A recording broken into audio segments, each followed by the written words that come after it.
Smithsonian Center for Astrophysics. Her research focuses on two main interconnected topics: thermal energy transport during solar eruptions and the magnetic reconnection processes that drives the solar eruptions.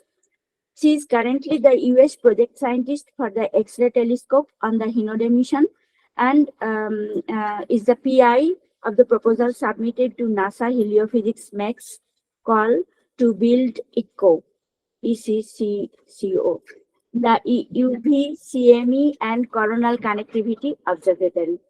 Today, she will be talking on this topic, and so it's Kathy. All right, great, thanks. So it's good to see everybody. Many of you I haven't seen in person in a long time, and hello to the people online. Right, so I'm going to talk about ECCO, which is the EUV, CME, and Coronal Connectivity Observatory. So what is it? I just said what the acronym was, and it's got 3 C's, not 4 and not 2. And it's the instrumentation consists of 3 instruments observing the sun. We have an imager, which is a normal incidence EUV imaging Cassegrain-like telescope. It observes the corona out to 3.3 solar radii with a 3.1 arcsecond per pixel resolution. And then we have 2 spectrographs. They are identical and they are slitless imaging spectrographs. And they have 2 channels, a long wavelength channel and a short wavelength channel. So these produce overlapograms, so overlapping spectrally pure images of the sun. So with these talks and these proposals, it's always sort of hard to figure out if you're going to talk about the instruments first or if you're going to talk about the science first. I'm going to talk about the science first. I gave you a very brief overview of what the instruments are, and I'll go into some details later in the talk. So why am I doing this? Why are we doing this? Why ECCO? Well, this is how we observe the sun from space. So we've got the EUV corona from SDO-AIA or GOES-SUVI. And then we have our, white light chronograph observations. This is an image from LASCO. And there's kind of a gap in between. Now we can fill that gap sometimes with ground-based observatories, and I'll talk about some of that later in the talk, but there's no 24-hour middle corona. This is the region I'm calling the middle corona here. There's no 24-hour coverage of the middle corona all of the time. So it turns out that that's a really great region for stuff to happen. For streamers and solar wind acceleration, that's the region where the solar wind is accelerated. It's also a region where you get transition from closed fields to open fields. For eruptions and flares, you have your peak CME acceleration region in there, and also flare reconnection can happen in that region too. So, and also it turns out that the EUV corona is visible out to 3 our sun. This is an image taken compositing SUVI off-point images. So SUVI wasn't really made to do this, but Dan gets them to do this every once in a while. And it turns out you can actually see the EUV corona way out to 3 our sun. And not only can you see it, but if I play this movie, of course it looks better on my screen than it does on the video on the room screen, but there are detailed dynamics, all sorts of interesting things going on in the EUV corona out there. So wouldn't it be nice to build some instrumentation that's actually designed to look at that region of the sun and not sort of jury rigging these SUVI off points to do it? Okay, so filling the gap, we have 2 major science goals for ECCO. And the first one is to understand the sources, the release, and the acceleration of the solar wind close to the sun. The second one is to understand the symbiotic relationship between eruptive solar events and the large-scale coronal structure. So I'm going to go through our objectives under each one of these goals. So for the solar wind goal, we have 3 objectives, which are to determine the topological relationship between the global corona and the solar wind outflow, determine how the plasma properties of the middle corona govern the early evolution of the solar wind, and to determine the effects of the active region energy buildup on the topological restructuring of the corona from the disk to the middle corona.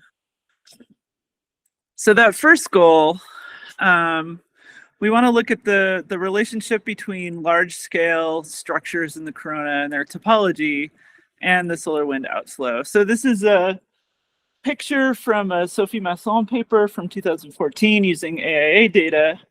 And in this picture, let's see, does this work? Yeah, you can see my mouse, hopefully.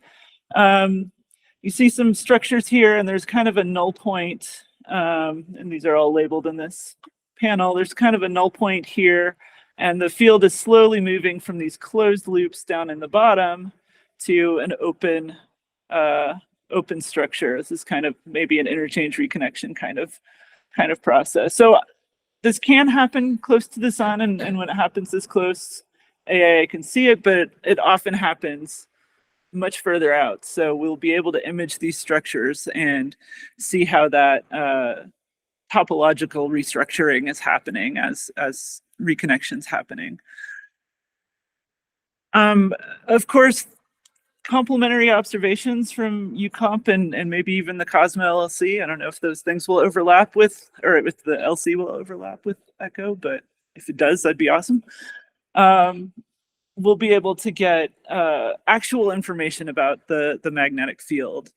With ECHO, we can look at the topology, but we can't actually measure the magnetic field strength. So this is a paper from Science that took some comp data and made maps of the plane of sky magnetic field. And so that would be a really nice enhancing observation for the ECHO observations for this goal, or this objective. Another objective is to determine how the plasma properties of the middle corona govern the early evolution of the solar wind.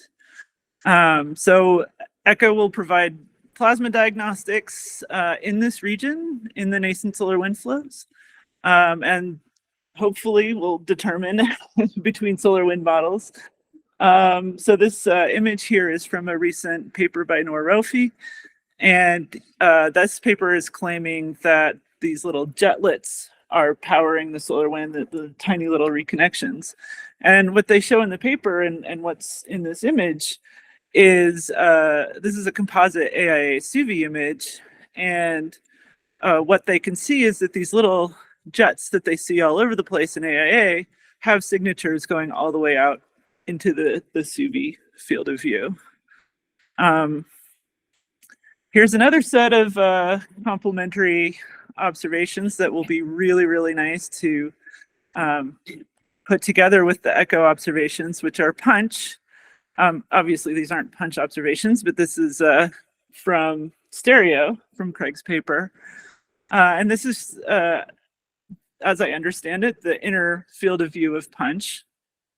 And if we put the ECHO imager field of view here, it sits right inside the inner field of view of punch. So one of the punch science goals is to understand how the young solar wind flows, the young solar wind flows and evolves on global scales. Our goal is to look at it closer to the sun. So putting those pieces together, I think, will be really exciting. And I should explain about this field of view. The solid line is our normal field of view, and then the dotted line is the size of the CCD. Yeah. So those are the Craig calls these flocculations. So this is the sort of striated nature of the solar wind outflow. It's a difference image of the one on the left, basically. Yeah, I think there's some like averaging done to take out Craig the magic background. done Yeah, to there's pull Craig out magic enhanced done. features. I think he's online, so he can tell you. I wasn't going to say anything, but yeah, the left is just the K corona with the background subtracted. The right has the K corona itself subtracted, and then it's amplified. So you're seeing all the little fluctuations going out. Yeah. So the dotted line for echo that's actually the size of our CCD.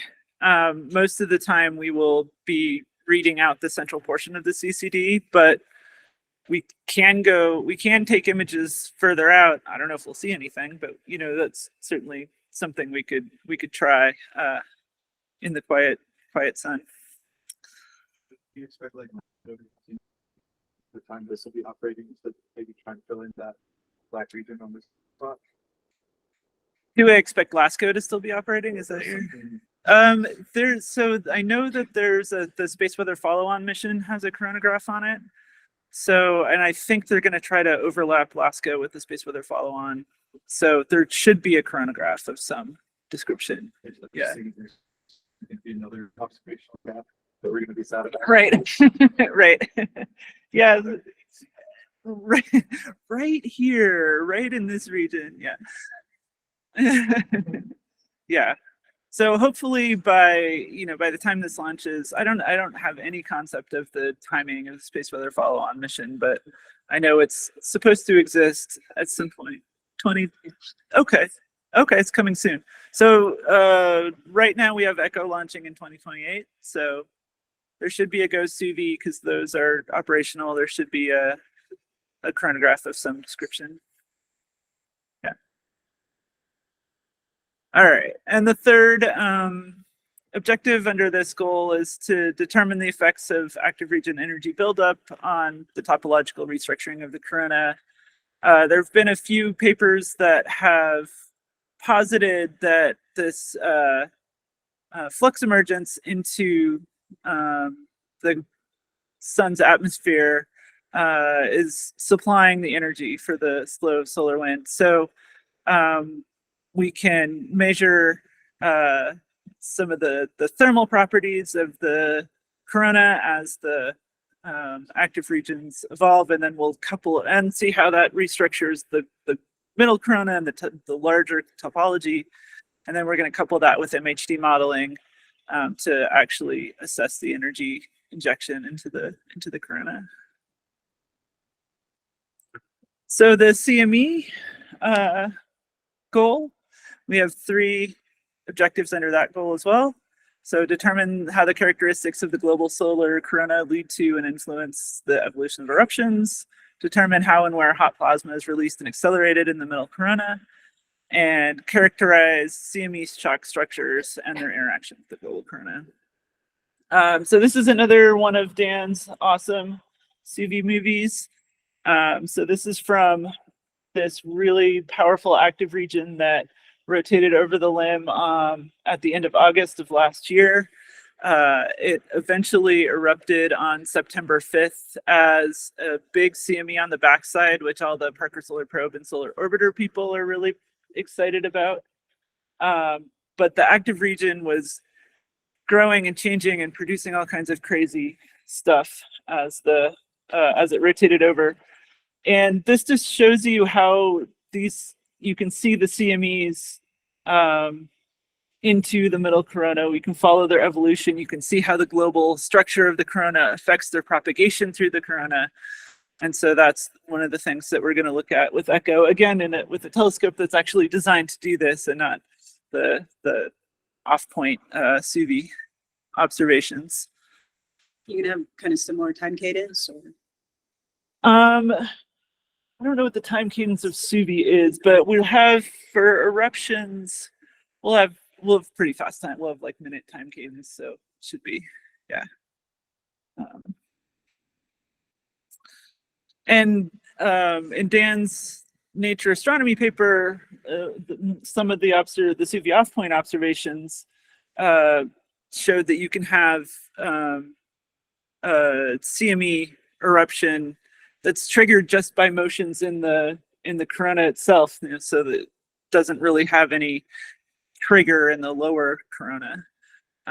So that's kind of a new idea in the eruption initiation realm. So we can see how often that kind of thing happens. So complementary observations or K-core will be great to compare with. This is a observation from MK4, sorry, let's just say MLSO. MK4 and SWAP, which also has a fairly large field of view. So the red is the MK4, the blue is the SWAP, and the little ovals are showing the propagation of the emission shown in each of those two telescopes. So because it goes by pretty fast, the picture on the right is the series of ovals from the two instruments, and they don't really seem to match up.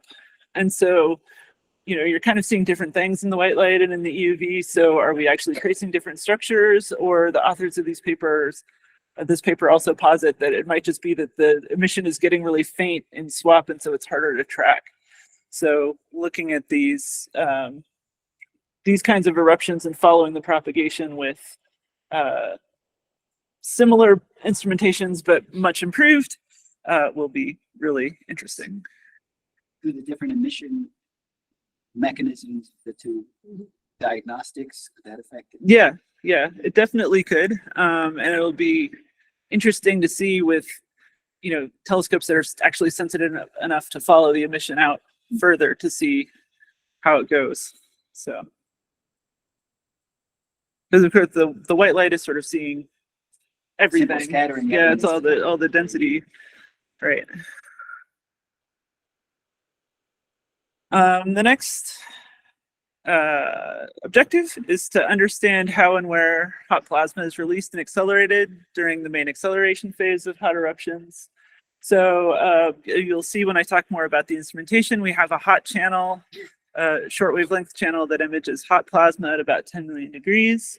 So we'll be able to observe this hot plasma that's associated with magnetic reconnection during flares, and determine how these eruptions are energized, and also we'll be able to differentiate between models. So this is a model that we have here from Chengsai Shen, and he's done the simulated AIA emission of some super arcade downflows. These are these cool, dark fingers of emission or lack of emission that flow down through super arcade plasma sheets. And his modeling showed that the termination shock was above these super arcade downflows, the flare termination shock from the reconnection jets. And that's been kind of a controversial finding. On the right there is the simulated echo imaging of the termination shock. And so echo has a sensitivity that it should be able to see the structures related to shock and maybe even see the actual reconnection outflows, which are up here. One of the original thoughts about these super arcade downflows is that they are the reconnection outflows. This work says that they are not the reconnection outflows and that the reconnection outflows should be up here someplace. So echo will have the sensitivity to disentangle some of that stuff. And then the third objective is to characterize CME shock structures. Let me make this movie go. And their effects on the global corona. So this is another SUV image or SUV movie, which I didn't manage to loop in the presentation, but this is from an event that happened on October 28th, 2021. It's a big eruption with a really nice shock, and you can see the shock propagating off the disk out until the edge of the SUV field of view. It was an X flare.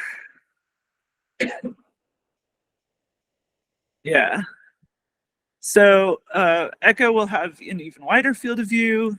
So we'll be able to provide a systematic survey of CME shock structures in the middle corona. And there's a hypothesis that this region in the 1.2 to 3 R sun range is really favorable for shock formation. So we'll be able to see that region, and we'll be able to provide geometric parameters for shock models. The complementary observations there will be LOFAR and MWA. These are a couple of images from those telescopes or those instruments. And this one here is LOFAR, showing some type 2 events, a type 2 burst, right in this gap between SWAP and LASCO C2. So that's where they're seeing radio emission from the shock. And then this other paper by Macaulay et al. Shows type 3 bursts, which tells you that there's particle acceleration happening, coupled with an eruption that is seen in 304. And so this is a big filament eruption. So they see this kind of split type 3 burst, indicating that there's kind of a bifurcated magnetic field up here. So putting together echo observations with these radio observations, I think will also be really powerful. Okay, now I'm going to switch gears a little bit and talk actually about the imager, or about the instrumentation. Our first instrument is Echo I, that's the imager. It's a modified Cassegrain design, and we've modified it so that the spatial resolution across the field of view, the big field of view, doesn't degrade so much at the outer edges. These are the effective areas of the two channels. So we have a short channel and a long channel. The short channel is really similar to the AIA 131 or the SUV 131 channel. And the black is the echo effective area. And for comparison, we've put the SUV effective area on here so you can see how much better it is. And then underneath that, we've just plotted some of the lines that will show up. So this is a flare spectrum underneath. So we'll get iron 20, 21, 22 in the short channel imager. The long channel imager is a broad passband that goes from 171 to 218. And that's this black line here. And then the spectrum underneath is, I think, just an active region spectrum that shows you a lot of the lines. We'll get all the iron lines between like iron 9 and iron 14 in this imager. And then the two colored curves are the CV 171 and the CV 195. So you can see how much better it is. Yeah. Personally interested why the 170 edge there is so sharp. Is there some? Yeah, there's an edge there. It's I think it's the aluminum edge. So yeah, that's a hard cutoff in the filters. It doesn't pass light through below the 170 angstrom. These are some simulated images for the short channel and the long channel, and I've drawn a circle there at 3.3 polar radii. And this is a CME simulation from Predictive Sciences that we've just run through our response functions for the telescope, so you can sort of see what a CME would look like in those channels. And then the other instrument is a spectrograph. Or the other two instruments. There are two of them. They're identical except for the mirror coatings and gratings. And these are some of the lines that they'll cover. We have the same two channels. So a short channel, which is the dotted lines on here, and that gets most of the hot stuff along with, iron 8 for free.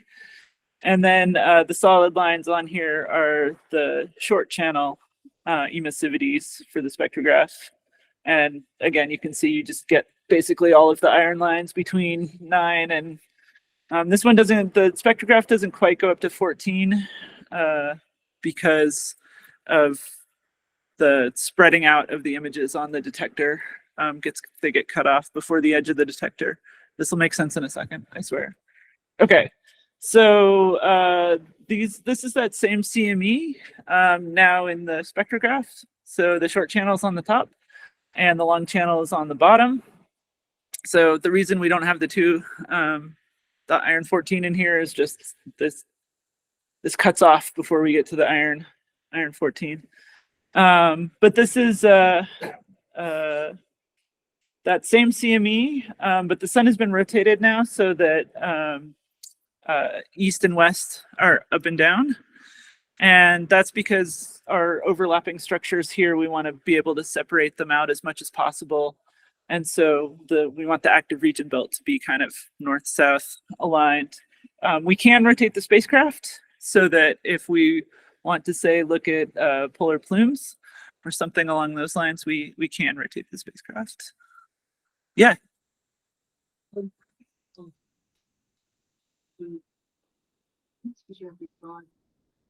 you can actually. Oh yeah. Oh yeah. I'll get there. Yeah. So the first way you can do that is just by picking stuff off the CCD. If things are like compact enough, active regions, or especially like flare cores, then the horizontal direction on the CCD is essentially wavelength. It's wavelength and space convolved because you have the overlapping images. But if the source is compact enough, then it won't overlap with much, and so you can just pick off emission. So this is an example of doing that with an active region. This is the long channel, and the boxes around this active region, and then we've highlighted different sections of the CCD where we pulled it out, iron 9, iron 10, iron 11, iron 12, and iron 13. But maybe that's not good enough. So what we can do is we can actually unfold the overlapping spectral images into different ion species. And this is some Amy Weinberger magic. So she wrote a paper on how this method works in 2019. On the top is, on the left here is the true emission measure. This is from, again, a PSI global simulation. This is the inverted emission measure that she gets. This is for a previous version of this telescope, which was called COSY. And then these are the iron 13, two iron 13 lines at 202 and 203. Again, the true is on the left and the reconstructed is on the right. So she was able to pull out these full sun intensity maps for the iron 12 and iron 13. And then you can use those for a density ratio, which is this stuff over here. So we have done that for the ECHO telescope, or at least we've simulated it for ECHO.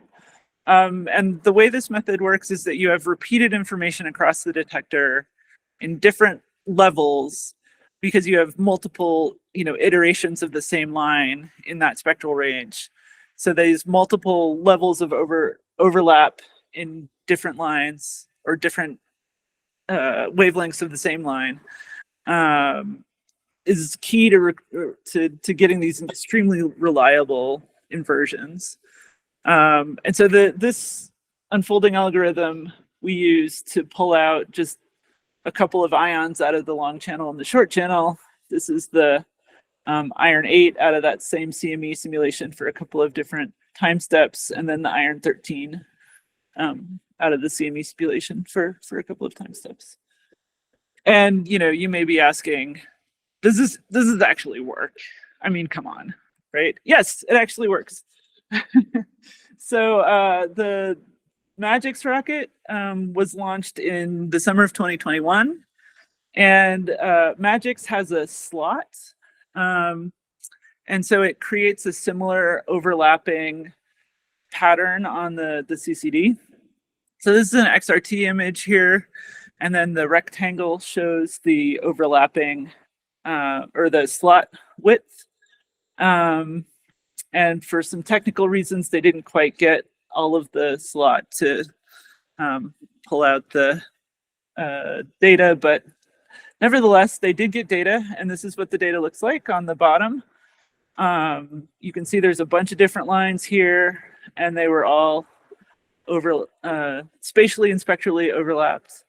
And so they actually were able to use this deconvolution process to unfold that data and get pure spectral images of these lines in the Magix data. So this is in this Savage et al. Paper in 2023, just came out. It talks about how this works. So these are these spectrally pure images of all these X-ray lines from the Magix data. Yeah.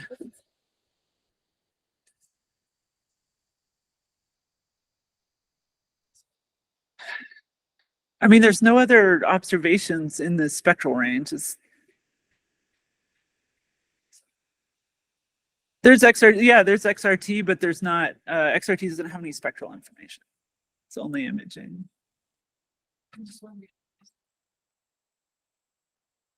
Yeah.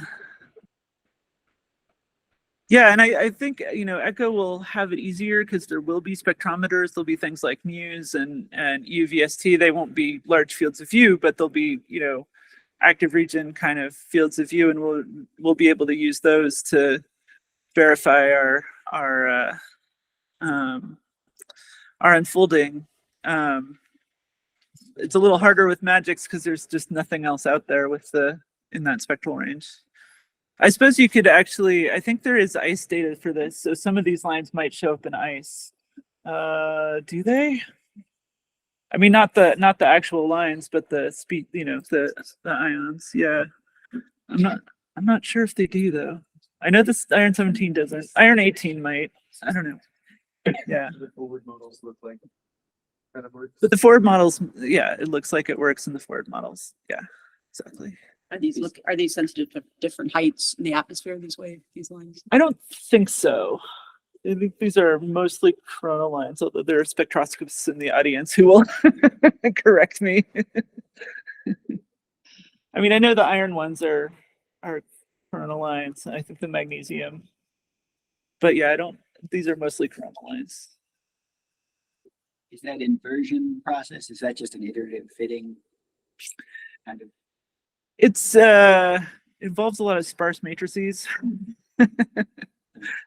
Read Amy's paper. Yeah. But there are a lot of constraints on it because of the multiple right. lines from one species and all the different levels of overlap. So, okay. So this is our spacecraft built by or designed by our friends at Ball. So you can kind of see what ECHO will look like. Here's our lovely solar panels. This is the imager. These are the two spectrographs. We'll have a flare sensor that'll be, one of these Amtech X-ray silicon drift diodes, and then the HFSS for the pointing. And then this is a side view cutaway, so you can kind of see the three instruments nested in there. Flare sensors in here. And the sun is this way.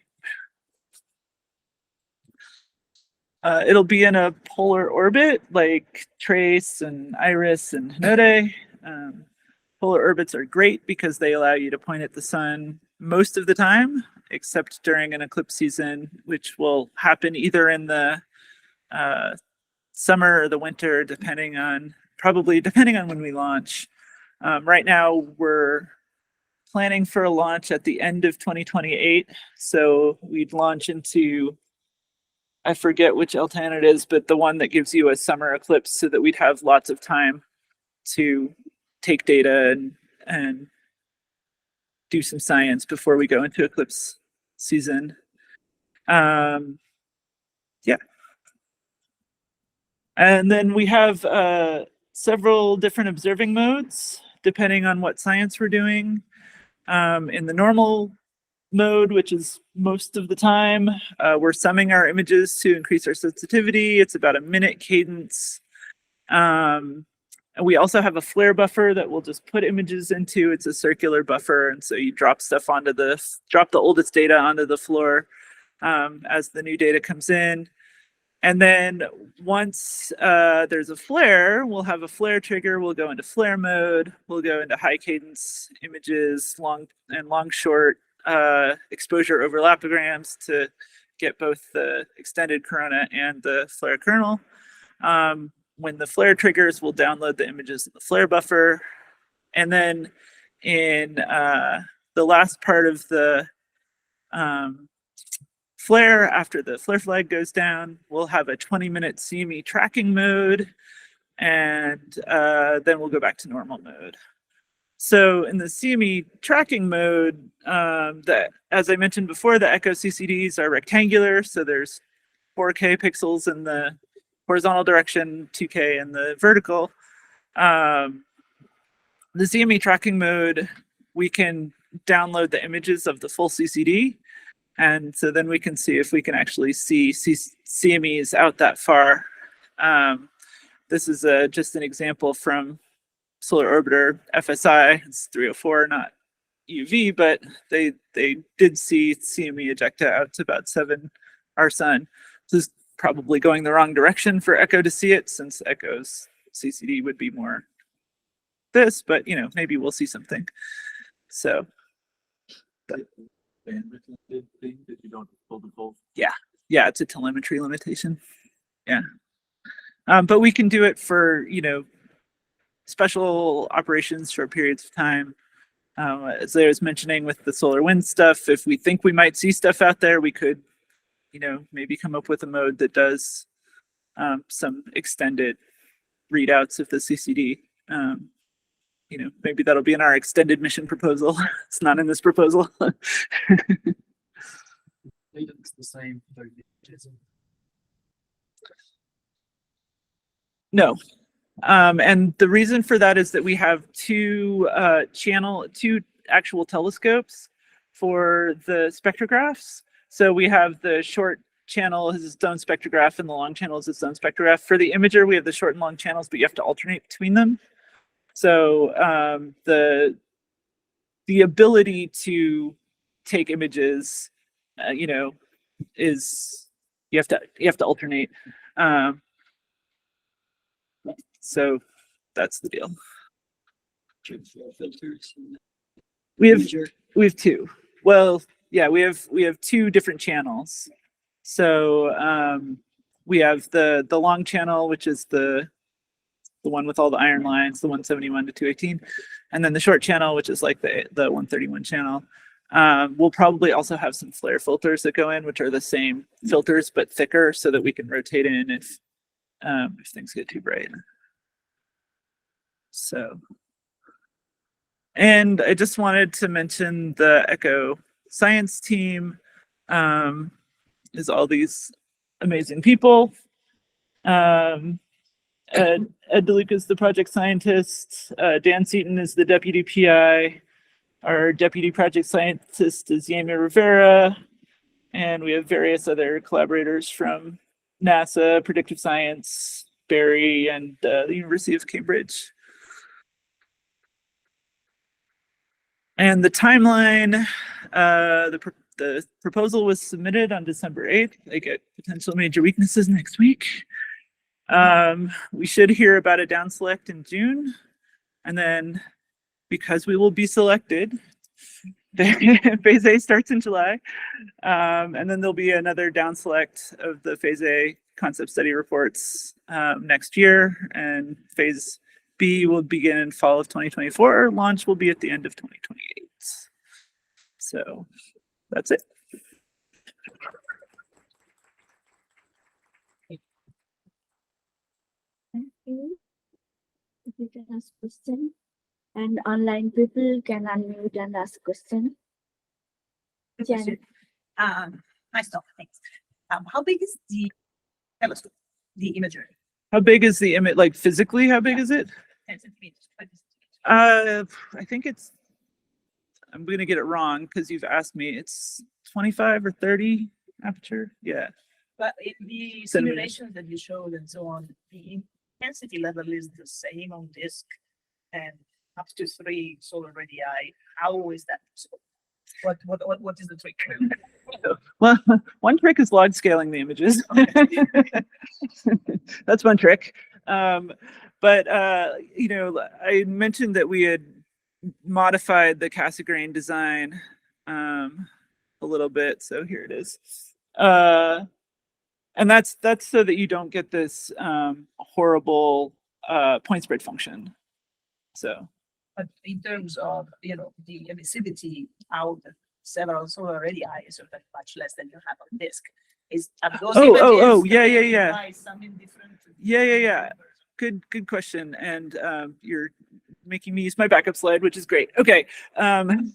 We actually have a semi-opaque disk on the filter that covers up the disk of the sun. And so this is what it looks like for the imager on the left and the spectrograph on the right. It's a, bar on the spectrograph.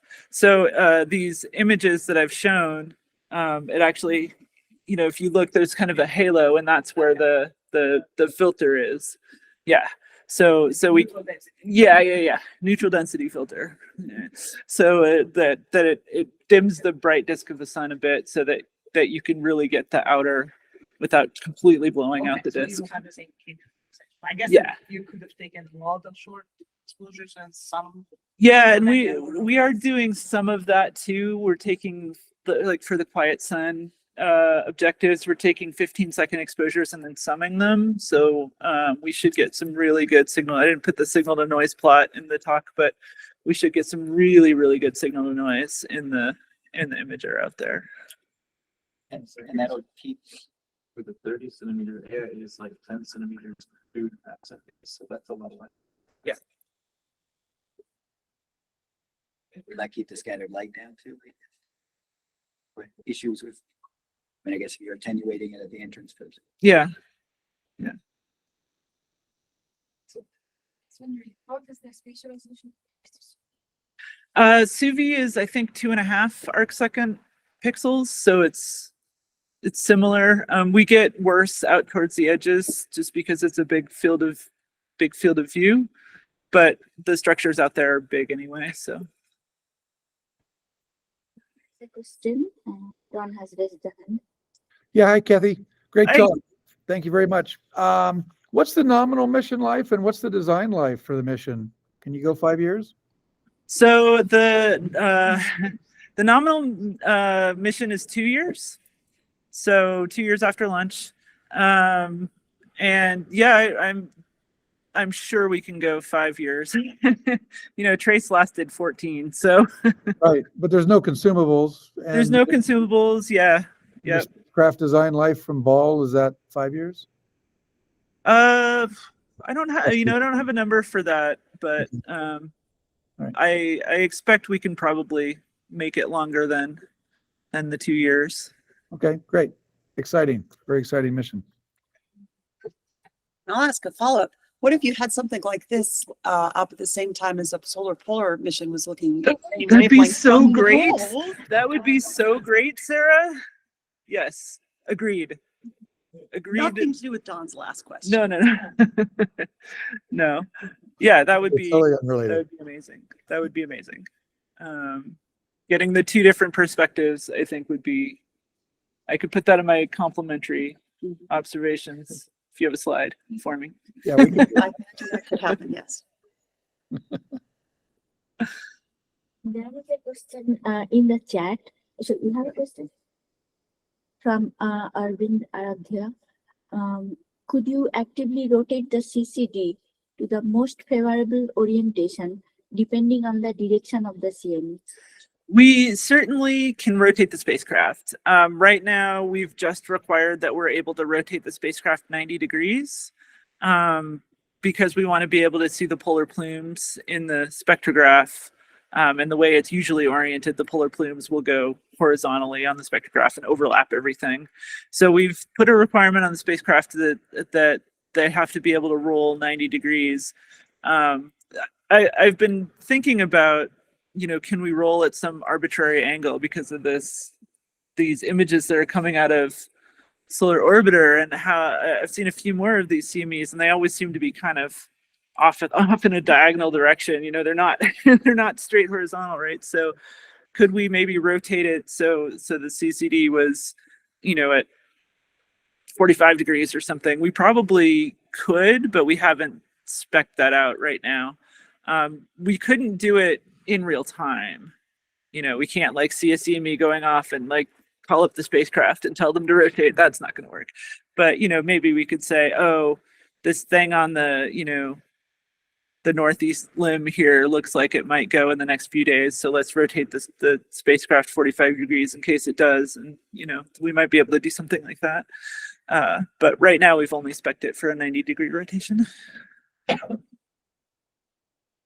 When you provide sort of a synoptic data set decrease-based images over longer? Yeah, the observing modes will be the same all the time. We're trying to design this to be a really easy to operate. I'm scarred by my Hinode and iris and trace planning, where I'm always pointed at the wrong active region, and it's very time intensive and expensive to operate. So these observing modes, we've kind of designed it so it'll just operate the same way all of the time, unless there's a flare, and then it goes into a different mode. But that's the idea, is to try to keep the operation simple.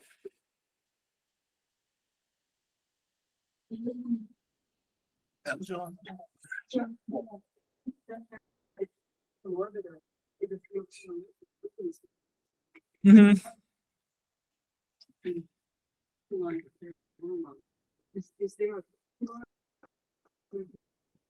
There's the coolest line is the iron 8.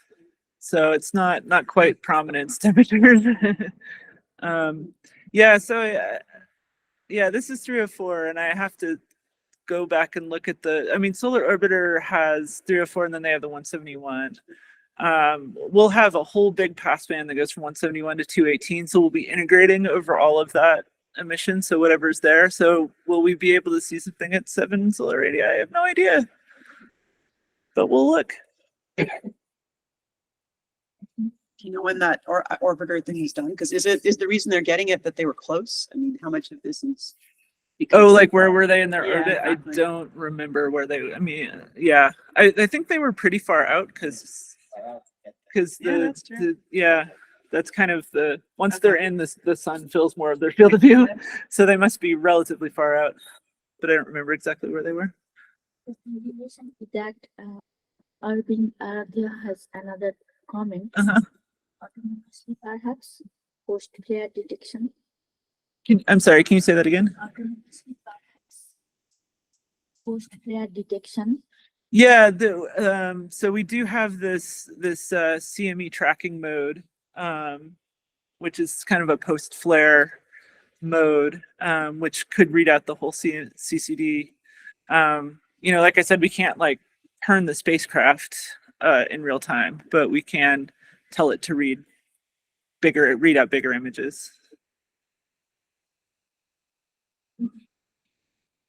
With the spectrograph, what is the spectral resolution? Is there any velocity, line shape? No, information we you get? probably won't be able to do velocities.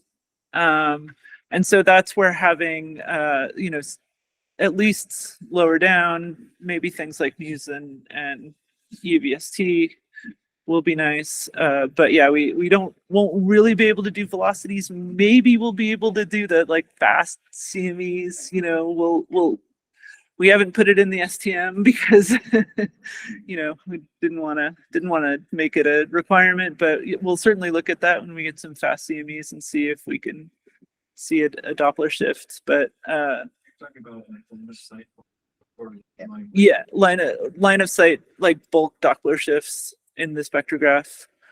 So we might be able to see something in the CMEs, but yeah, we're mostly using the spectrograph for like temperature and density diagnostics, and not so much like line widths or Doppler shifts. in that inversion method to de-overlap a grain, is there any possibility of confusion, like line of sight, where it's not actually the same plasma emitting the different, you know, lines? There probably is. We also have the imager that can help deconfuse some of that too. So yeah. Hey. I was wondering about the flare trigger is like it's based on X-ray flux. I was wondering if you guys have thought about like a trigger that's based on dynamic properties to catch like these cool large scale reorganizations of the corona. Yeah.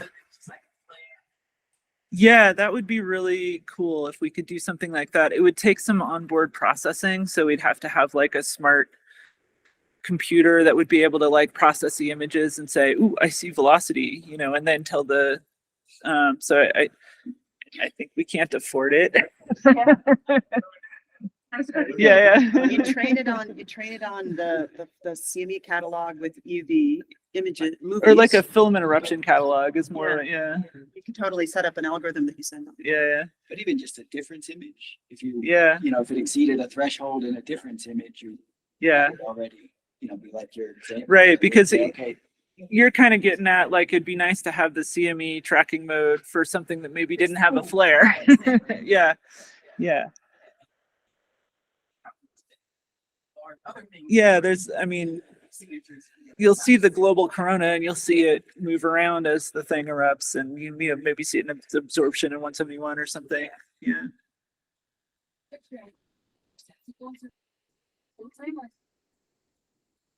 It'll observe the sun the whole time. The only gaps are in either the winter or the summer, depending on the orbit. But then there'll be like 3 months of going into eclipse every 90 days. So, or yeah, 90 minutes. Thank you. Not 90 days. Eclipse every 90 minutes. But the rest of the year, so 9 months out of the year, it'll be 24-hour observing. Like in Hinode and Iris and Trace, I'll work that same way. So the what see for CME? No, we haven't. We could this predictive science simulation, you know, I can just take it and rotate it, right? So that the CME is coming at me. So that's a good idea. I should look at that and see what the HALO CMEs look like, but we haven't done that yet. We don't make the flare detectors intensity. Like, does it give you what becomes flare? Yeah, it gives you GOES. It's basically exactly like GOES, and it will give you kind of a flare class. So yeah, we are going to downlink that data. I mean, it's compared to the other data sets, it's like a tiny data stream on top of everything else. So It's not like spectral. no, it's yeah, no, it's not like Minx or Dax or anything. With the we had thought about it, but it requires a little more electrical engineering than we were willing to put up the cash for. I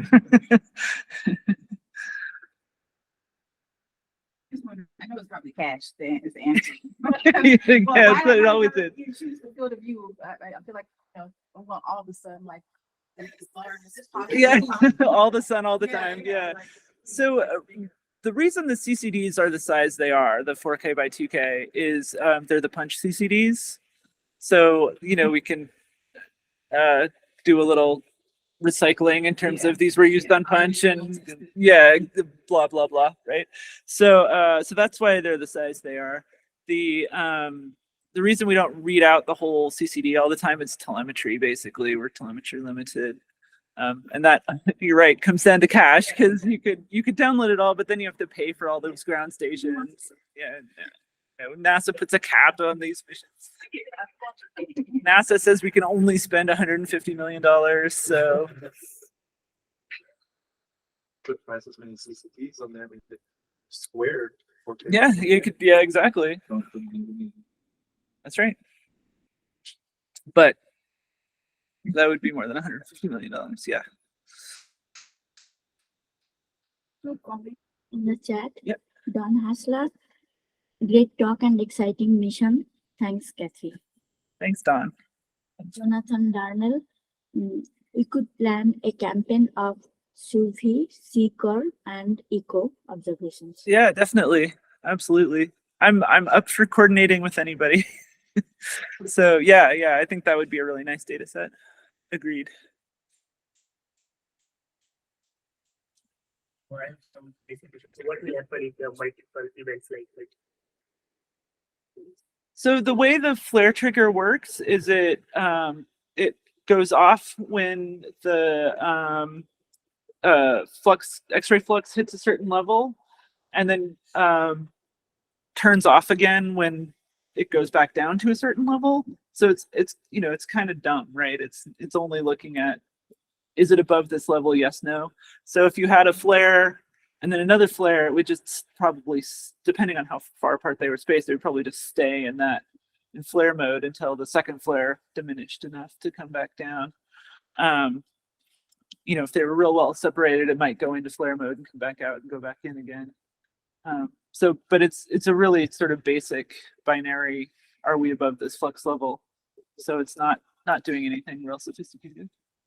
Is it on a storage buffer? Yeah, yeah.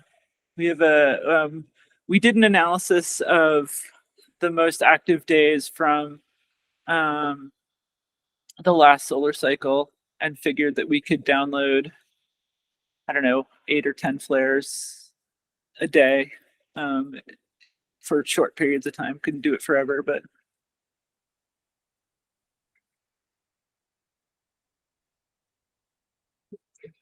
What will the ship say? 2028, right? 2028 is the So launch. we are Yeah. going toward the minimum. Yeah, it will be on the downside probably of the solar cycle. It's okay for us because we have quiet sun goals as well. So, you know, we're happy to go into solar minimum and just look at streamers all day. But cavities, yep, we can look at cavities. Sarah and I are fond of cavities. So yeah, we can do that. But also the good thing about the downside of the solar cycle, if we time it right, is that's when you get all the really big eruptions. So like the September 10th, 2017 event was one of the biggest eruptions of that solar cycle, and that was on the downside. So depending on exactly where we are, we might get some big events right at the beginning of the mission, which would be cool. So you mentioned cavities. I mean, the overlapogram spectra and those overlap, they're sensitive to the brightest thing, right? Are there issues in seeing the spectra from, you know, the dark things that are going to be swamps? Yeah, we have the same kind of thing going on with the filter. So we have sort of a neutral density filter to kind of tamp down the disk a little bit, but Right, but even Yeah. even the bright loops around the dark cavity, you would see you'd be able to probably pull out the spectrum of the bright loops, but the dark cavity would be harder. yeah, I think that's probably true. That's true. Maybe if we had chewy nougats, Yes, chewy nuggets you can see. chewy nougats, you could maybe see the chewy nougat. There it particularly shows up in X-ray images, but sometimes you get these like bright pores inside the cavities. Hugh Hudson had named them chewy nougats at one point because it looks like, you know, you have a chocolate bar and you cut it open and there's like the chewy nougat on the inside.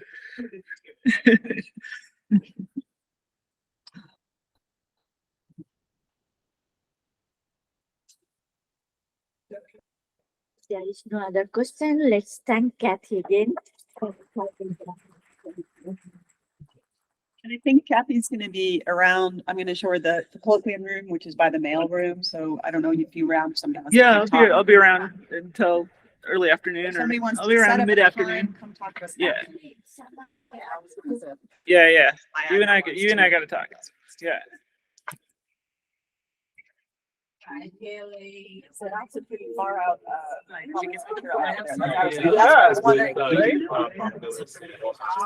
So today's Tuesday, that's actually information. Sorry about the Yeah,